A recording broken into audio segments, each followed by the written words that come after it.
Hey guys, Bostonian Critic here.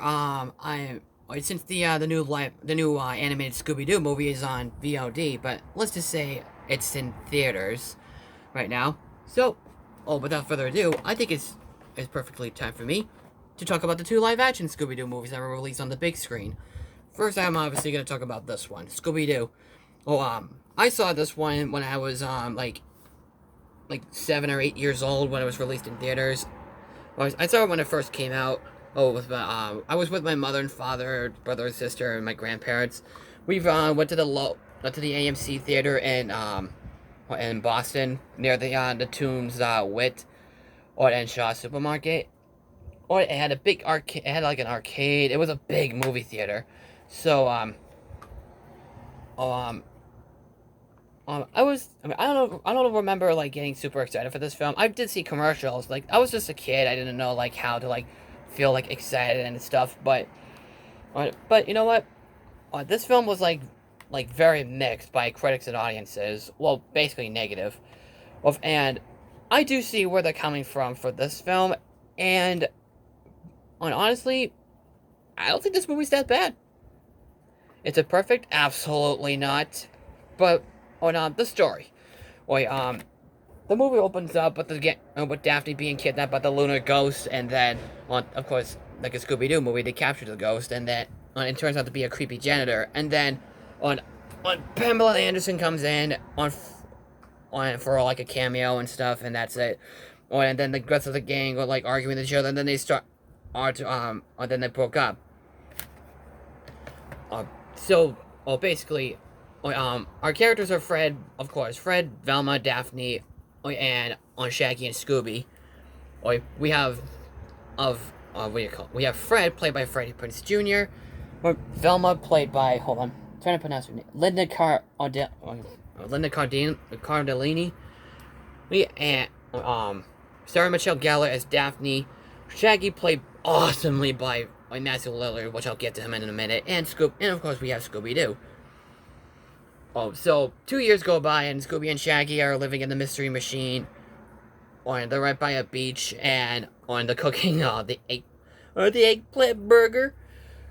And there's a guy, and then a few seconds later, a guy pops up, and tells them that he was sent by an employer, or for who works for Spooky Island. Well, who owns Spooky Island that wants to solve a mystery.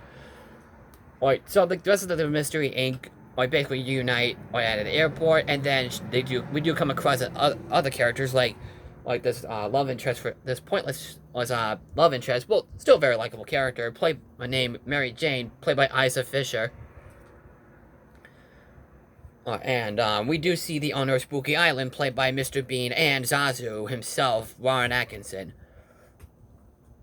And of course, we see the rest of Spooky Island, which is like so cool, as well. And we do solve the mystery of what's going on with these kids, like these college students, or why they're being like rude and like evil and stuff. So, before I talk about the really good stuff, let's talk about the bad stuff.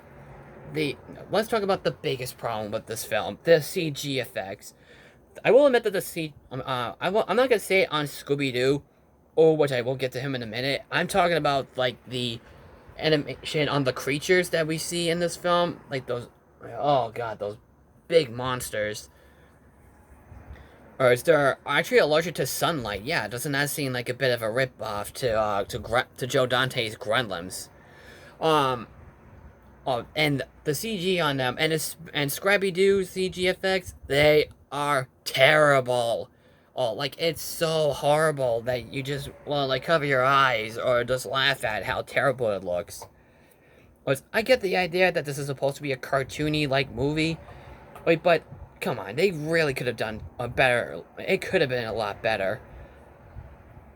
And on the other big issue I have with the film is that this film tries to be cool and hip, and when they go like the yo stuff or like yo yo you yo, or when it comes to like Velma or Freddy saying it, oh my god, it is painfully cringeworthy.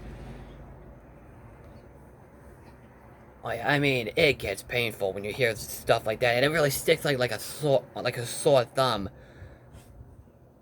Plus, I don't like the fact that there is. If you have seen the movie, the big twist is that Scooby Doo is the main villain of the film, like the last minute villain, but on which is so weird. I don't know why they made that kind of choice. And when he does become like this big monster, it's terribly like CG'd. Like, like he's a terrible CG looking character, but but still.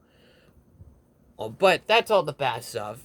So let's get to the good stuff, because there is stuff in this film that makes me enjoy it. I really like the actors who got to play the gang, like Freddy, or like I love the actors who got to play Scooby and Shaggy. Not Fred, Velma, and Shaggy, and Daphne and Scooby.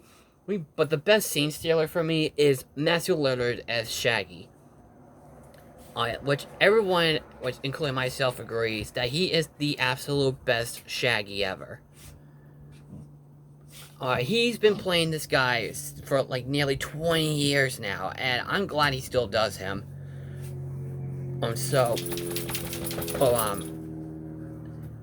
Every time I see him, you don't just see an actor trying to portray Shaggy, you see Shaggy in real life. Like, he is hilarious, he is brilliantly acted by him, and you'll just love the hell out of this guy trying to, actually play as him. And every time you hear him in any type of Scooby Doo project, it's music to your ears, and to my ears as well. I know I just said about the CG on Scooby, on the creatures, but the only CG that's actually legitimately good is on Scooby Doo. They really did a great job with the way they animate him. Even though he does look kind of fake, he does look legitimately convincing. I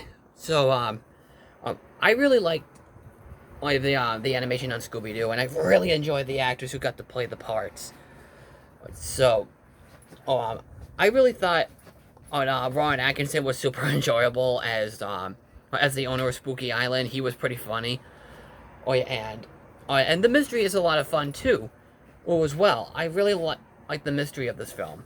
So even though I did have problems with this film, even though this was directed by Roger Goscinell, which directed such classics as Home Alone 3, Smurfs 2, or Beverly Hills Chihuahua, and friggin' Show Dogs, which was his recent film.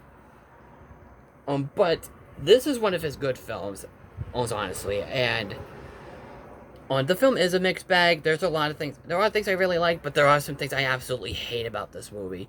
The one other problem I have with the film was that this film was actually supposed to be a stoner, an actual R-rated comedy, like a stoner comedy.